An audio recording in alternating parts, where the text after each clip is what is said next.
Okay, so we are recording today. I'm not going to go through the housekeeping because it's just the three of us. And welcome, Jamie. So Jamie Lightner is a life coach, author, and speaker who's going to present a session today called Relieving the Pressure of Parenting. And I am super excited about this myself because it has been a pressure-laden week. So I'm going to stop sharing here and hand it over to Jamie. Right. Let me share my screen.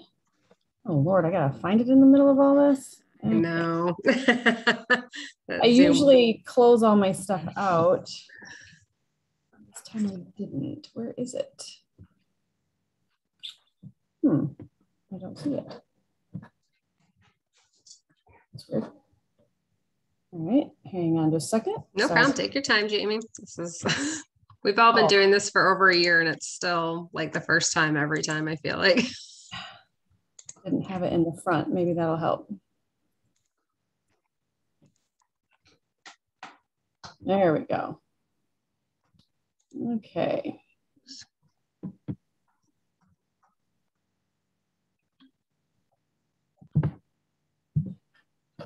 Well, goodness.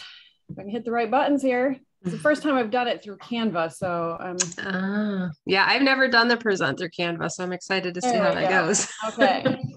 I was gonna say I've done it in Google Drive, but then I'm like taking my pictures from Canva and throwing them in Google Drive, and it's just like that extra step. So I thought, okay, let's experiment.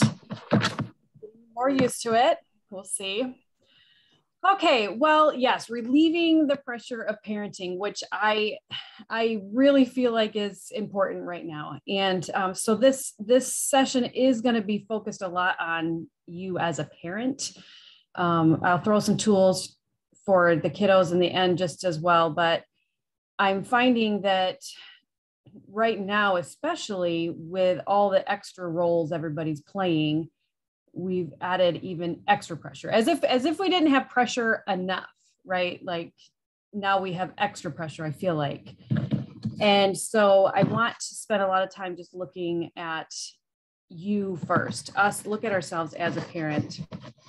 And right here, I'm just going to encourage you, there's a QR code right there if you want to grab your phone and get it. There's just a free download. It's 4 weeks of you. I put it on here because I figured we are going to be talking about you. It's bite-sized self-care. We don't always take the time to regenerate because we feel like, oh, I got to take 6 hours to do so. We don't. Like if we just kind of take these little moments here and there and shift the perception of how we're seeing ourselves, take some time for ourselves, it just makes a big difference. So there's that. Hopefully you got that. I can go back to it later if need be, but I wanted to, it's free. Just kind of simple and easy to do. Okay, so pressure. In this world as parents, well, as human beings in general, we have a necessary emotional pain and unnecessary emotional pain or discomfort, however you want to call it. And as human beings, we don't generally love discomfort. I mean, I don't know about you, but now that I've bought a car with heated seats, I don't ever want to go back. I just never want to go back to not heated seats. We are as human beings, we love to be comfortable. Well, anybody who has kids knows that right there, it's not always comfortable. But the key is to look at the two different types of uncomfortable. So necessary emotional pain and discomfort are adversities that promote and facilitate growth. They're a part of life that sometimes we choose it, such as going for a job promotion, maybe deciding to speak in front of a group of people, or maybe we choose to have a kid. All these things move us forward in life. And sometimes it chooses us. A death of a loved one is oftentimes, I mean, that's just a very sad time, but it is a necessary part of life. And the fact that it hurt so bad tells us how close we were and what that relationship was. Sometimes our job situations change and create pressure. Sometimes we have a kid and we did not choose to have a kid. So apparently those can come either way. But these are all part of life that nobody looks at and says, well, that doesn't make sense. Like they're there. It's part of our journey. It's part of our growth. The part where I come in and help people with is this unnecessary emotional pain and discomfort, this unnecessary pressure.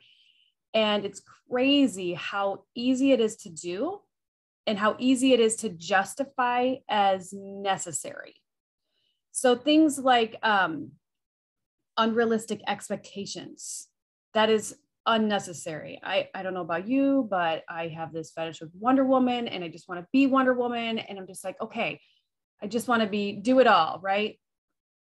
It's not realistic. And anyone outside of myself would tell me, this is not realistic. You can't be Wonder Woman. And I would tell somebody else the same thing. The comparison game, unnecessary pressure, but we all do it. We all look at the next mom next to us and be like, oh, you know, one of my favorite or not favorite comparisons was like snack day or party day at the school when it's like that mom, I call her the Pinterest mom, which I'm not trying to be judgy. I admire the Pinterest mom. I am the Pinterest fail mom. They've taken pictures of my stuff that I've actually tried just to document the occasion. I made a Christmas tree one time out of vegetables and cheeses. It was supposed to be a Christmas tree. It did not look like a Christmas tree. Yeah.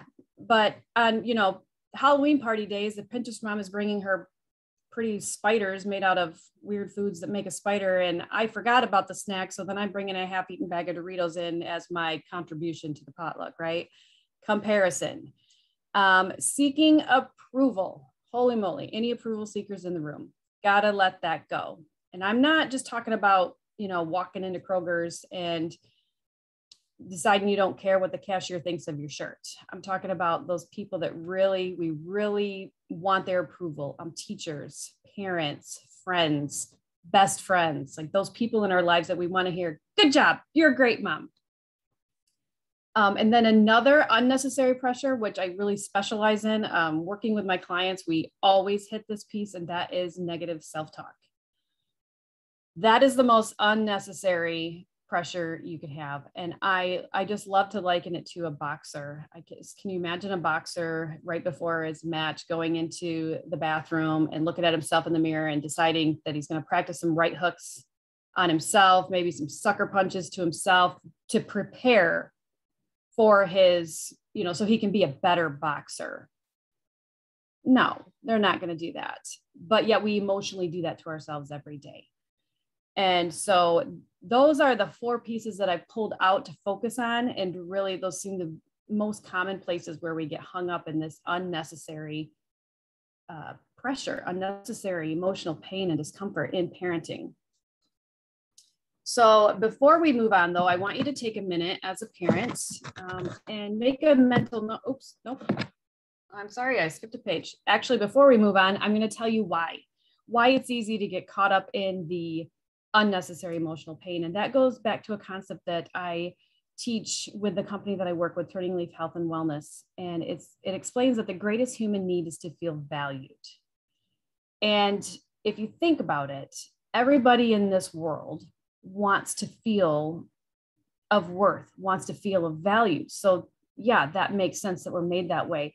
The question is, how do you measure value? How do you decide you're worth it? A lot of times, without even knowing that we're doing this, we measure our value based on our success or failure.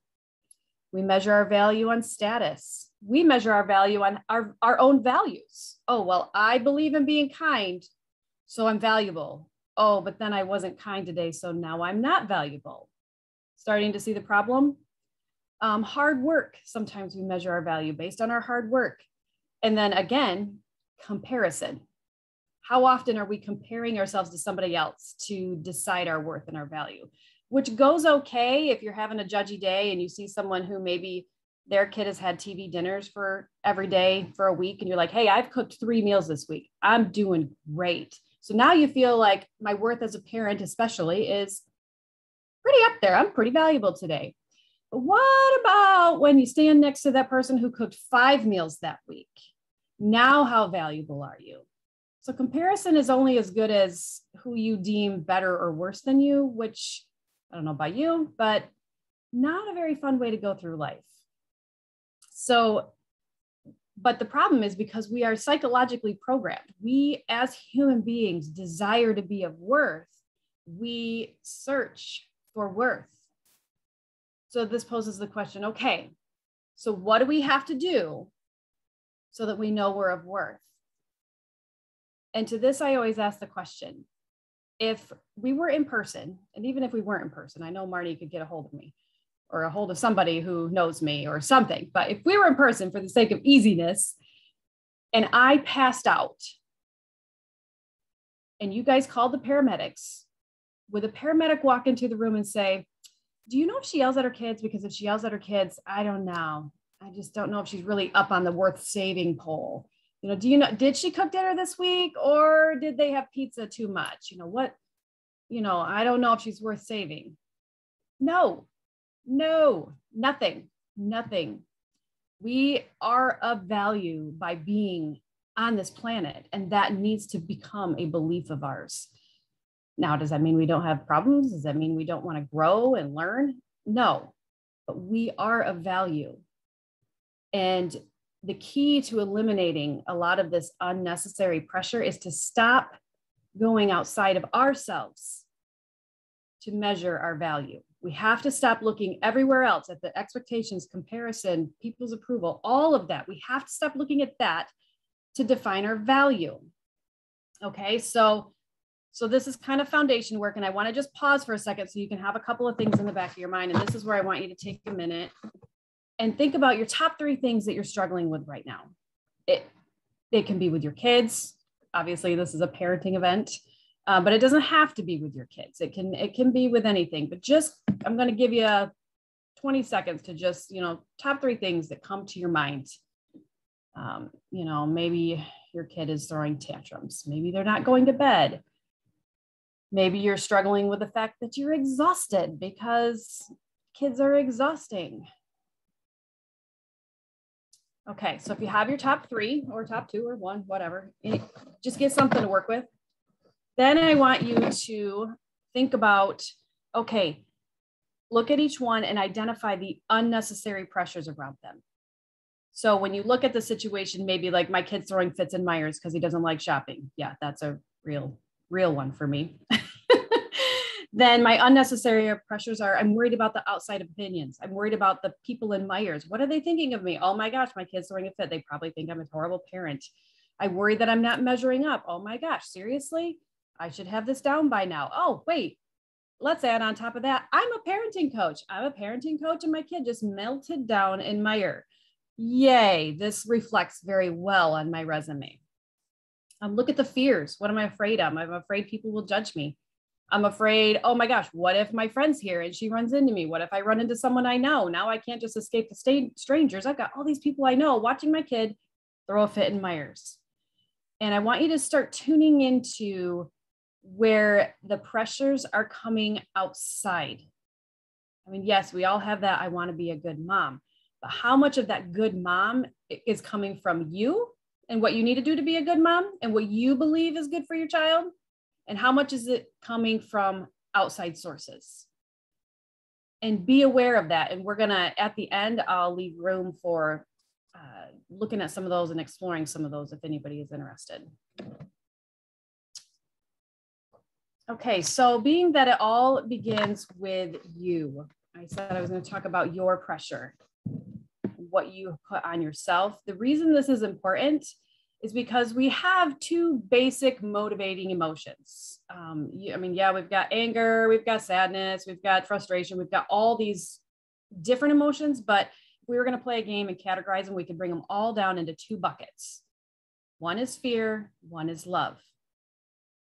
And the reason why it's so important to take a minute and not just try to be a good parent, but to look inside you and see where you're coming from is because our kids are amazing beings. And even though they can't even talk yet sometimes, they get the mama. They know you, they feel you. And even when they grow up, I always like to say, if you've had a rough day and you're walking in the house and let's say your kids are home and your husband's sitting on the couch, if you walk in and you're mad, if you're mad because you tripped over a bike and your husband left his socks on the floor, if that's what's on your mind, Do you have to walk in and let everyone know, hey, I want you to know I'm really upset and I'm really impatient right now. I just want you to know this. I need you to know this. Do you have to let them know? I don't. Like, my husband's pretty sure that like with the crack of the door, Elsa's snow comes flying through and covers the whole house with, yeah, you're all going to get it. Like, I am mad and I don't have to say a word. They can feel it. This is the same for the pressures that we put on ourselves. When we have the comparison going on inside of ourselves, when we have that I'm not measuring up going on inside of ourselves, that's a fear-based emotion. And the kids pick up on it. Unfortunately, they don't pick up on it and say, you know, Mom, you seem a little stressed out. Would you like a cup of tea? Why don't you put your feet up? I'll do the dishes. Nope. What do? They usually act out even more, right? I mean, they usually, like when you're like, this is the day that I need you to behave, is the day that they don't, because they're picking up on everything that's inside of you. And that's why, as we look at these unnecessary pressures, a good, just easy, quick tool is to look at, am I being motivated by fear or motivated by love? And I'll pull out a few of examples to get more specific with, but take that with you. Is it fear? Is it love? And look at how you can begin to let go of the fear, shift the perspective on the fear, get a life coach to help you shift the perspective on the fear. That's what we're here for. All right, so let's look at a few of these specific fears. Obviously, there's probably 1,017,000, but I just picked out 3 today. So we'll pick these 3 for now. Fear-based motivation, shoulds. Oh my heavens, we've got to stop letting should in the house with the kids. We shouldn't, should, right? We got to stop letting the shoulds in. The kids track through it. It tracks all over your house. Should just gets everywhere. Nobody wants to be surrounded by should, right?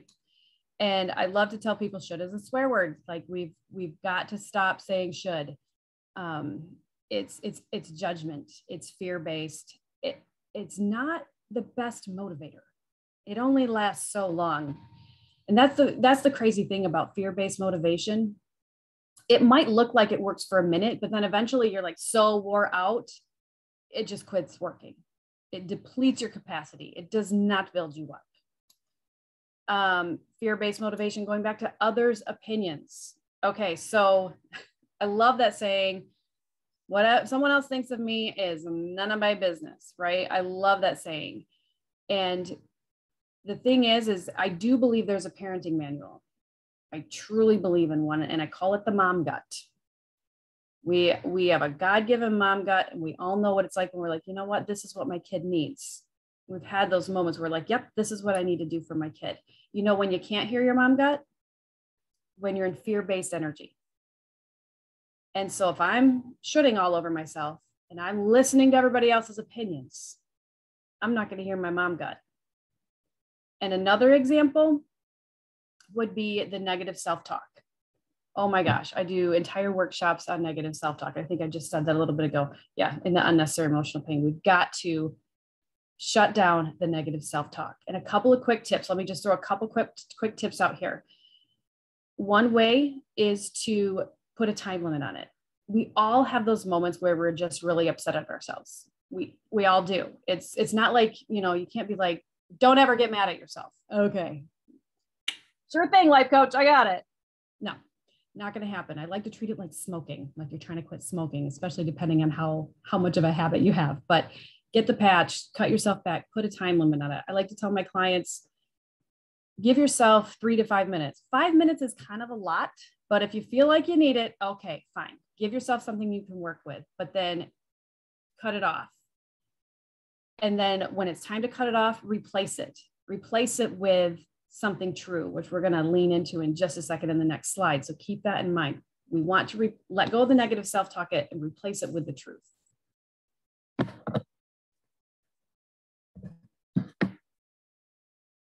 Okay, so shifting from fear to value-based motivation or love-based motivation. Love and value can be interchangeable. A lot of times love has so many different meanings that we use the word value. It helps us to really hone in on what we're looking for. And a couple of focuses that will help you shift to that value-based motivation, number one, focus on you. I like to say, find and focus on your value from a soundproof room. I don't know if anybody's ever been in a soundproof room. I've been in a soundproof room one time at a museum, and it was crazy. It was just a crazy experience. If you ever get a chance to do it, do it. But I love an exercise I love to do with my clients is take a breath and let the world fade away for just a minute. Like, you know, those in the movies when you see the character and then everything around them gets blurry, but you can still see the character. You be the character and let everything fade away. And focus on you and believe in your value. And one thing I've been teaching a lot lately is this believing in your value needs to actually be a belief. It can't be something that you do just when you feel like it. And my favorite description of valuing yourself comes from Moana. And if you've got little ones, I hope you've seen Moana because it's like the best. It's one of my favorites. But Moana, if you don't know the story, she's taking the heart of the ocean back to Te Fiti, who Maui stole it from her. And so she's on this mission. She's not even supposed to leave the island. She runs away from home, is on this raft looking for this demigod. She finds a demigod, and then he bails on her, right? And it's after they have this altercation with the one who won't let you near Te Fiti to give her the heart. And I love it when he takes off and there she is, her sails ripped, her boat looks broken. Her boat is like made of logs. I'm like, here's this girl on a boat made of logs. Like, seriously, okay. I wouldn't be on a boat made of logs, but here she is, her hair's sopping wet. And her grandma comes to her and she's like, who are you? Who are you? And I guarantee if you take that breath and you ask yourself, who am I? In that soundproof room, in that moment where everything's faded, you will find more of you than you thought you would.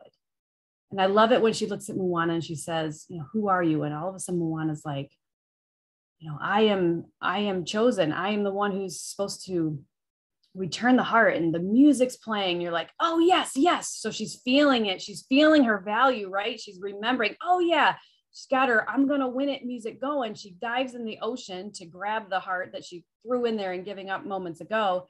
And when she comes up, the music's gone.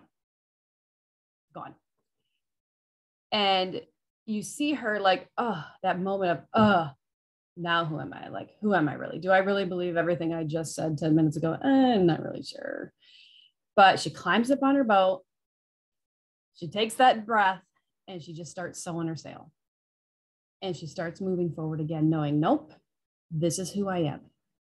The music's not playing. She's sopping wet. Her boat's broken and Maui left her. But this is who I am.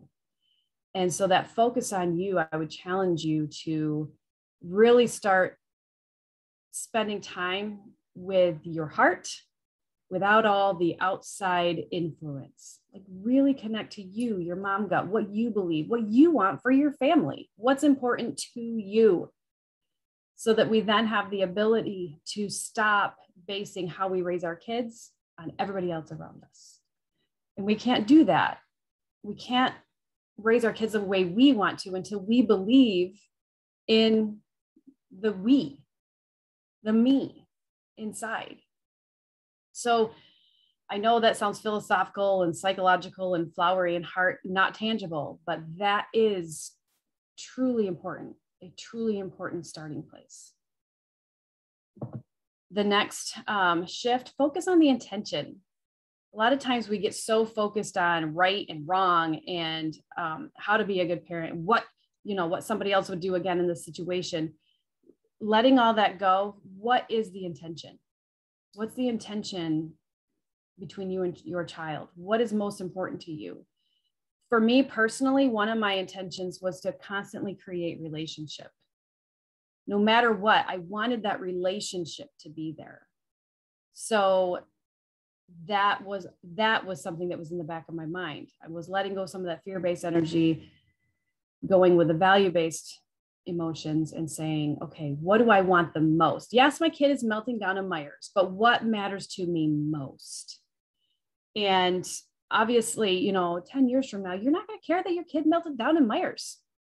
It's going to be done. I promise they won't be 20 throwing a fit in the middle of the floor on Myers. I mean, I got 2 kids under 20 right now, so I guess it could happen, but they haven't in a really long time. So I'm going to go with no, they're not going to be melting down in Myers by the time they're 20. So that's not going to matter. Now, don't misunderstand. I'm not saying, oh, just let your kid melt down in Myers and don't deal with that. No, that's the next step here. But initially, what is the intention? That relationship with my kid. I want them above all to know they're loved, and I value their growth, which shifts me into the next one. Focus on progression. So I'm realizing I did not put my perfection progression slides in here, but if you imagine like a slope, like a straight line slope, can you see it right there? There's a slope. A lot of times we look at that like this is progression. We started down here and we work our way up. Nothing in life actually works that way. But yet that's how we expect parenting and raising kids and life to go. I keep getting better and I get better and I get better. When really progression is like a spiral. So even though we have these dips, see how I'm still traveling to the top? I'm still growing.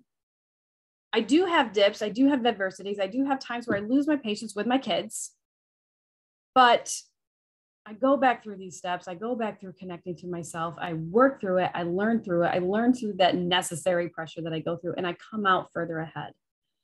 So a few ways to shift from perfection or focus on progression is to shift from perfection. This line here, this straight line, that's perfection. That's, I never make any mistakes. I get better and better and better and better. Nope. Life is full of mistakes. You actually won't move forward unless you make them. So we've got to shift from perfection to progression. We have to shift from right and wrong to progression. We keep using these, is this the right thing to do? Is this the wrong thing to do? I mean, aside from a moral compass, parenting, yeah, welcome to the gray area. Like, I mean, I had a kid seriously who I used to joke that I was going to sell him on eBay. He was my 4th kid. I thought I had it down by then. I'm like, oh yeah, 4th kid, got it in the bag. No big deal. Oh my goodness. I thought I was going to sell him, but I had to realize that I had a parenting coach at the time, and he said, okay, he's 3, a timeout for a 3-year-old is 3 minutes. And Marnie, you've probably heard this, like the psychological piece. Everyone says timeouts are their age. Well, I couldn't get him to stay in timeout for like 10 seconds. So I brought the bar way down. I mean, sitting still for him was like complete torture.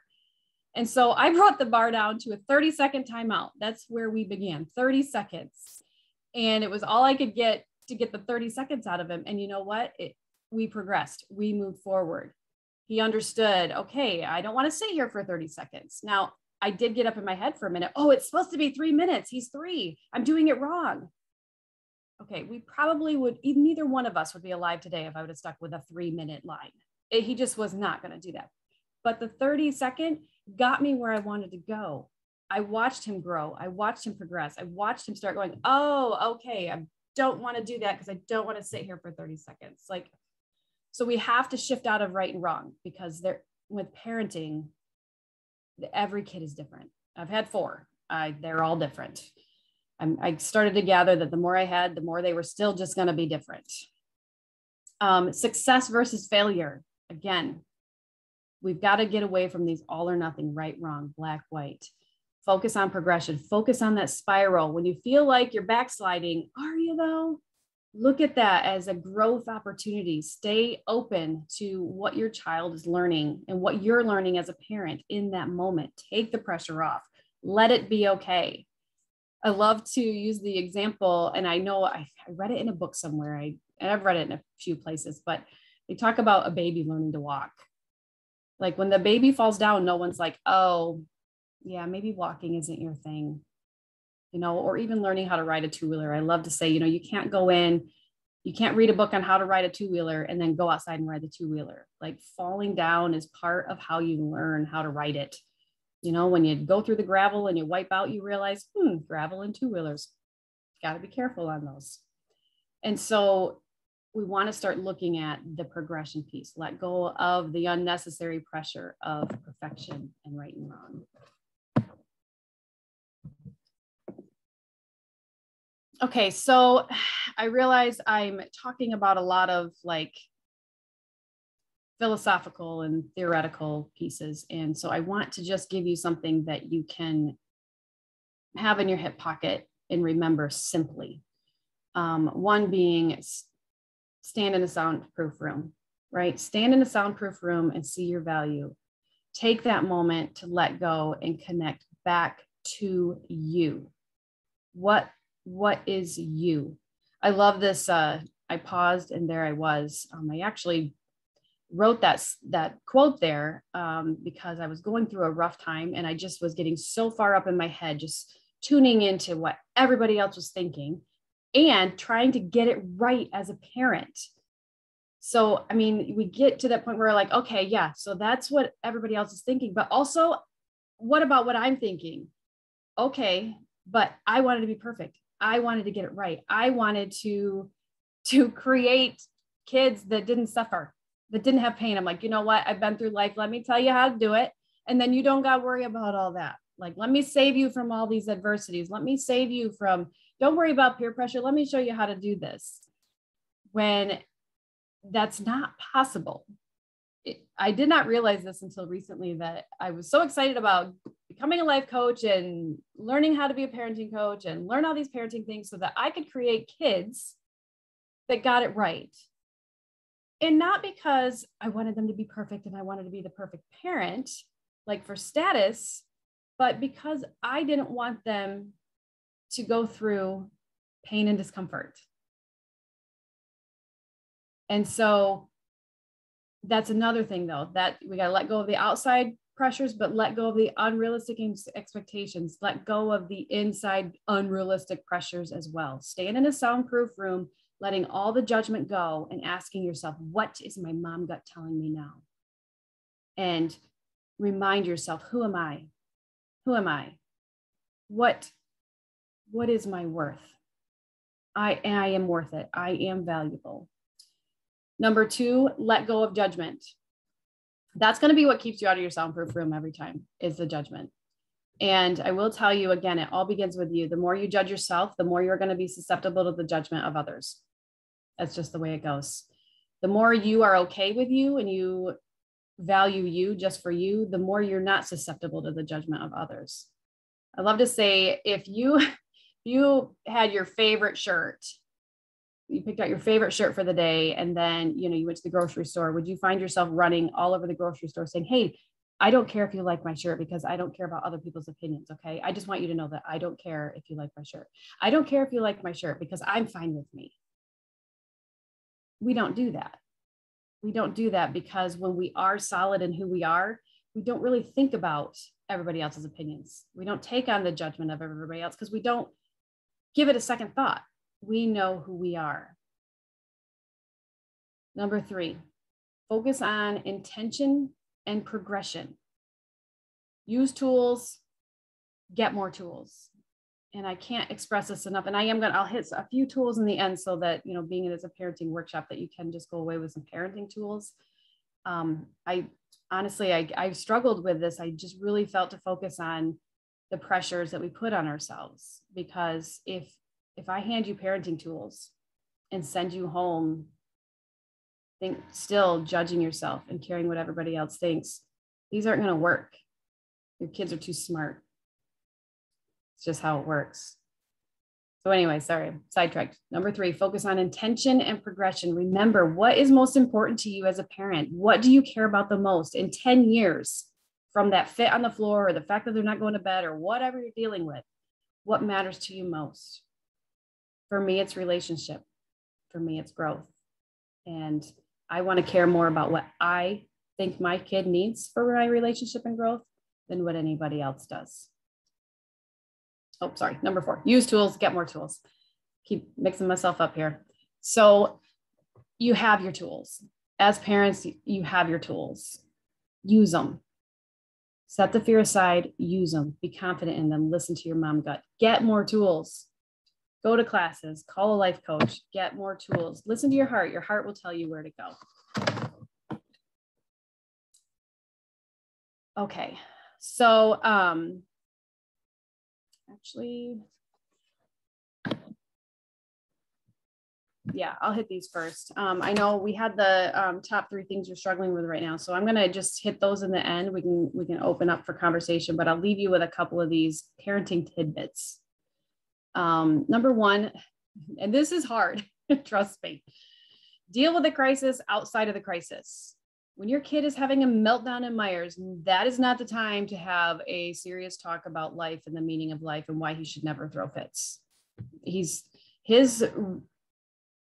mode of reasoning is on vacation. He is flat out throwing a fit. So I always like to say, those are triage moments. You do your best to get through the moment, and then you figure out how you're going to handle it afterwards or before. And I have I could talk forever on my experience with that. But I don't want to go down that road in this workshop right now, unless it's what one of the parents is dealing with. But deal with the crisis outside of the crisis. Number 2, don't personalize the behavior. They're learning. I don't know how often, like when my kids would leave their dishes like on the table when they were younger, I was like, do you not get how hard I work around here? I mean, come on. Like all I do is pick up after you. You must not even care about me. Furthest thing from their mind. It's like when I said to my husband, why don't you carry this stuff up on the steps when you come up? He said, there's stuff on the stairs? Like all this time I'm like, how rude is he? Oh my gosh. Does he just not think that he can help me out? Is he just too, like, I'm just like coming up with all kinds of attitude answers. No, he just didn't see it because, I don't want to make a sexist joke, but he just didn't see it. And then number 3, ask questions. Now there's a couple different kinds of questions. I don't mean the questions like, what were you thinking? Right? Those challenging, what were you thinking?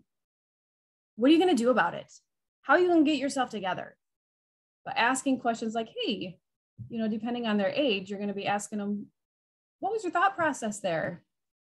Were you mad? Were you angry? I mean, why did you feel the need to hit your sister over the head with a toy? What was going on? I really want to know, because there's always something behind the behavior.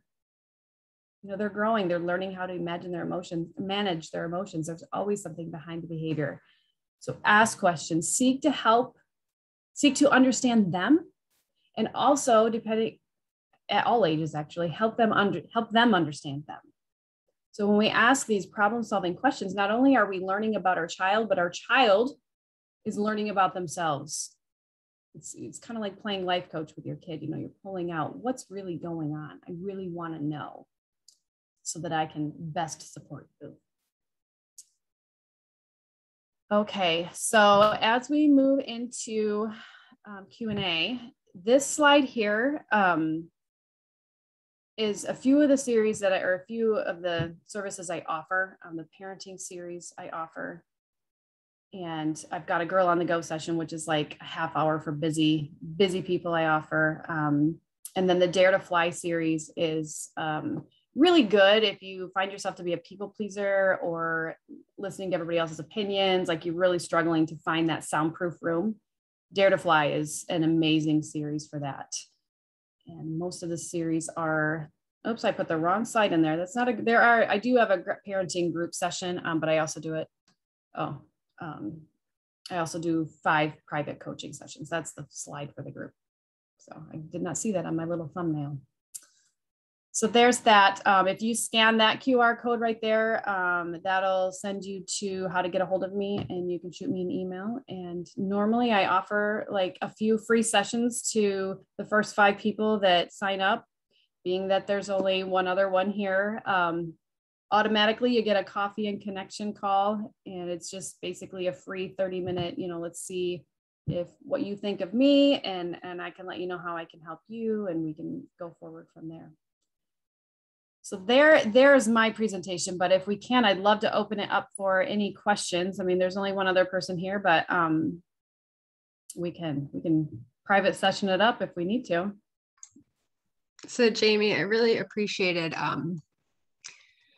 just the idea of like not letting that outside voice, right, come in at you. And then like, what are your intentions? So my kiddo is almost 13. But we've had a really tough week. He hasn't been feeling good. and had a head cold. And then the times of COVID, any kind of illness is, it's a whole stressful thing. And he'd been tested and he was fine. But, there was him wanting to stay home from school. And then me like really struggling with that. Like, what do I think versus like, what have I been conditioned to think? So the conditioning to think is that like, and that we've all been conditioned to think in our life is like, you just got to buck up and do it. Yep. Because gosh forbid any of us just take a break and take care of ourselves. Yes. So like having that argument with him one morning, like knowing that technically he was certainly well enough to like go to school, and then really having to like step back and say like, well, I don't actually agree with the outside voice. Like, I don't like, no, we should, especially now, right? No one should be going anywhere if they're not feeling well. Like, we should be staying home. And then like, what is my intention as a parent? My intention as a parent is to teach him to be able to advocate for himself for what he needs. And like trust himself in what he needs. And what he's doing right now is telling me I need to stay home. Like, I do not feel good. And so he was doing all the things I've been teaching him to do all of these years. But yet, because of that outside voice, I was sitting there like pushing back on him and really had to stop and like take a minute and say, no, wait. Like, this is crazy. Like, and he ended up staying home 2 days. And like, definitely the last day, like he definitely, kids, when they wake up, no one feels good when they wake up, even on a normal day, half the time. Yep. And it's like, I knew if he would just like get up and get moving, he'd be fine, but it was still, and because one of my other, focuses as yours always is like that relationship was it worth damaging our relationship to force him to go to school a day earlier than he was ready? Right. No, like, even though I was annoyed, even though it was messing with my plans, even though I couldn't have my time because all these things that were affecting me, but it's just, like you said, it's so important to be able to step back for a minute and remember, like, what is our intention with our children? Right. And everyone's is different and no one's is right or wrong. Like, right. It's yours for you and your family, and for another family, I'm sure that would have went down differently, and that's okay. Right. Because they may have a different intention than I do. But I really appreciate conversations around, like you said, how much value are we putting on those outside voices? Yes. And whose voices are they even, Yeah. Like, where are they? Is it your family? Because maybe you'll put a little bit more value on that. Maybe you won't. Is it your friends? Is it people you've never known? Is it some weird social convention that you've just been taught your whole life, which is buck up and get through it? Like, yeah. I love how you drew out the point that everybody's intention is different. And even as a parent, our intentions change. As a mom, like when we're not operating in fear, a lot of times we can look at the kid and say, you know what, I really feel like you're avoiding school for, sometimes it's important to learn how to buck up, right? But sometimes it's not. Mm-hmm. And I love how you're playing out the intentions are different based on the family and the kid and the need at the time. There is no like blanket right, wrong. And I think I love that. And that's what we need to remember is it is different and it's okay. It's okay. Yeah. It's a very individualized journey. Yeah. It should be different for everyone. And it should be different at different times. Yeah. No, I couldn't agree more. I love what you're drawing out there. Yeah. And I'm so happy he's at school today. I know. I do love it when things go according to plan, even though that's like an oxymoron for parenting, I feel like. But it is nice when it happens. It's nice once in a while when things actually go according to plan. Right. And I think that's interesting too, because I like your idea of the spiral and progression, because our guy's always been a lot. Yeah. Like it's been a real big journey. And as he's getting older, it's gotten easier at times and then harder at times. And my husband and I were just commenting last night that, and I mean, if I've been thinking about the spiral or heard you said that before, I would have said like, yeah, we're at the bottom of one of the loops right now. Like, even though a few days ago we were at the top, and it's so easy to forget the progression that you've made. Yes. Like, and I said, because there was, our kiddo guy, he got real fixated on something last night because like we went take him to the store and then he was gonna like ride his bike there, which he's never done before, and like all this. And I'm like, okay, go. And I just like let him go through the motions because I knew he'd never actually do it. And it was like a whole hour-long thing of him like getting his bike out and getting his helmet and like he wanted to go to Kohl's. Don't even get me started. Like what? Well, it's like basically the closest store to our house that has Legos. Oh, so, yes. no, it was a whole thing. And Matt was really upset because he was just flooded, like, because we get that way as parents, right? And he just had to remove himself from the situation because in his mind, like, it was gonna happen, and I was letting it happen. And in my mind, it was like, I know my kid well enough to know he's never actually gonna go, so I'm just gonna let him play it out as far as he's able to take it himself versus damaging our relationship by having a huge fight. At any rate, later in the evening, we were just, and this is something that would have happened way more often, a year ago. Mm-hmm. And it was just like reminding ourselves, like, yeah, like, that was a hard night. Like that was really hard. But remember when that used to be 5 nights a week instead of one night in the last 5 months. Like, so that, it's never just this. You're gonna, you're gonna fall back sometimes. And, sometimes you're just gonna take a dip and then and sometimes the dips for a long time before it goes right back up. But just remembering that, it's not ever gonna just be one smooth line. And definitely not a smooth ride. No, not a smooth ride. And the really interesting thing about that dip is not that you can decide how long it takes, but that judgment that we put on ourselves. Like, think about when you go through the dip and you're like, oh, it's because I'm a bad parent. Oh my gosh, what am I doing wrong? Oh, everybody's looking at me, and all the stuff floods in. That whole what you resist will persist. Like, so then all that energy starts coming out of you. And it kind of like, it does affect that dip. Whereas like when we can have these conversations and go, oh, those dips are normal. Oh, and they're necessary. You have to have the dip to spring up higher, right? You don't get the higher without the dip. And I love that when we, as you're pulling that out of, those dips are expected, then wow, unnecessary pressure lifted, right? Like, oh, I was putting all this, oh, we're dipping, oh, we're backsliding, oh, whereas now when I'm like, oh, wait, those are normal. And that's actually how we climb.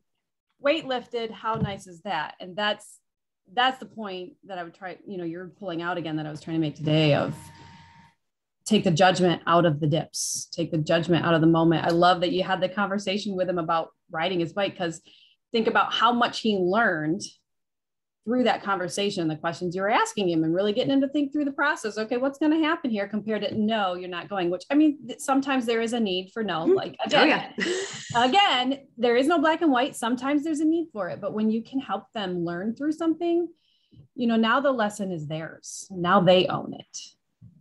And I mean, you're definitely, whether it's even, anything that they could ever perceive as a lesson, but it's their choice versus yours.